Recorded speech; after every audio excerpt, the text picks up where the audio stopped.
Anyway, this next story is nothing short of incredible. It begins back on April 25, 2006, when the eyes of the nation were fixed on Beaconsfield in Tasmania. The collapse of a gold mine left one miner dead and 2 others trapped below. It would be 14 long, agonising days before Brant Webb and Todd Russell were eventually freed. There it is. They're back. Fast forward 15 years, and yesterday, Todd Russell, now a fire chief, coordinated the rescue of a family's pet dog named Bear. The German Shepherd was trapped in another Beaconsfield mine for hours. Todd Russell, a man who knows all about mine rescues, overseeing the mission to save him. SES volunteers eventually using ropes and pulleys to winch Bear to safety and back into the arms of his very relieved family. Good boy, good boy. Oh, we love this story this morning. We're pleased to say that Bear's family, Emma, Dan, Mia and Charlotte rule. And, of course, the star of the show, Bear himself, joins us now. Good morning, guys. How are you? Very well, thank you. Had a really good night's sleep, so rested. You deserved a good night's sleep. Just talk us through what happened. Oh, I'll go for it. Well, I was getting some firewood, just put a couple of logs on for the next morning to keep the house warm, and I opened the door and Bear just took off, which is really unlike him. I didn't think too much of it. I thought, well, maybe he's just caught the scent of one of the paddy melons and he's going to chase them. So I went and just grabbed his lead and the torch and I went, calling him, but I couldn't hear him chasing the paddy melons. I couldn't find him. And I did a bit of a scout and I found that the back gate was open, and the back gate, we've never opened it before, and someone has cut the baling twine holding the gate. We don't know who did that, but he was gone. And immediately I just started freaking out. I didn't know how long he'd been gone for. I was just going quite crazy. I called Dan and woke him up and I said, Bear's gone, what do we do? And we jumped in the car, we drove around the neighbourhood, we went bush, because I figured that if he was chasing wallabies, he'd be going up into the bush. So we spent about 3 hours trekking him until we actually heard him whining, and we followed the sound of his little whines and found him down this 5-metre mine shaft. Yes, it's actually remarkable because Emma trained him to speak on command, which he barks. And 3:30 in the morning around Beaconsfield, a little quiet town, is you can hear the dog barking 5 kilometres down the road.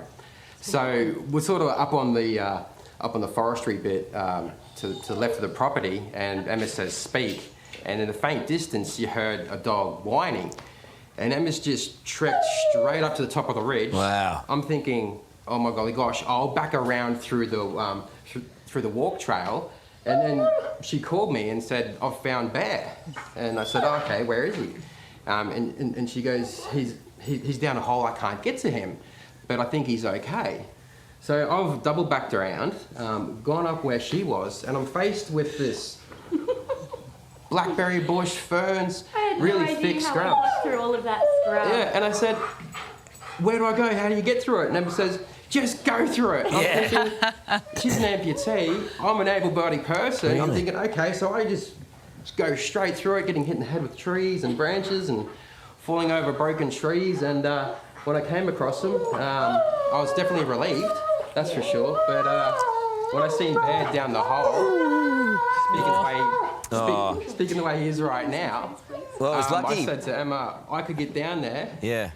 Well, it was lucky he wasn't Karl. injured in that fall. Look, I've got a German Shepherd too, and they're very emotional and sensitive, the German Shepherds. But we're lucky that he was all right on, obviously falling down there.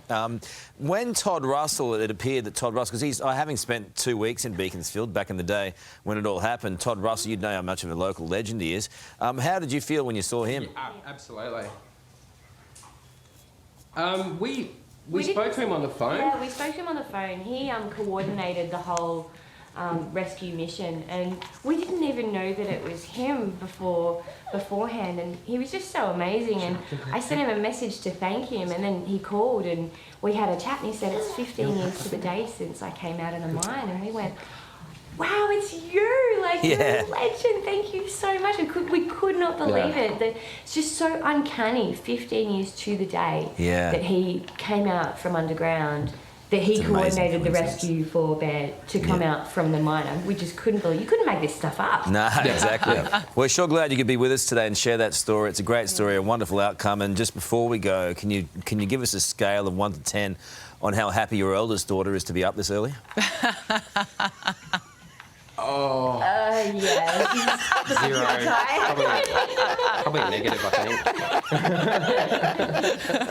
Anyway. She did great on the night because she was up at 1 o'clock with We us woke as her well. up at 4. so- Yeah, we woke her up pretty early, yeah, so but, she's pretty tired as well. All right. Volunteers and the SES. Oh, good on you guys. Can I thank the volunteers? Absolutely. You can. The Beaconsfield Fire Brigade and the West Tamar SES, they were just unbelievable. Good on Can't you thank guys. them enough. That's a We're lovely so spot. happy everyone Got is up safe early, and 3 well. o'clock in the morning. Yeah. Thank you guys. Yeah. We really We appreciate are it. so happy to have him back. Yeah, gorgeous. Lovely outcome, isn't it?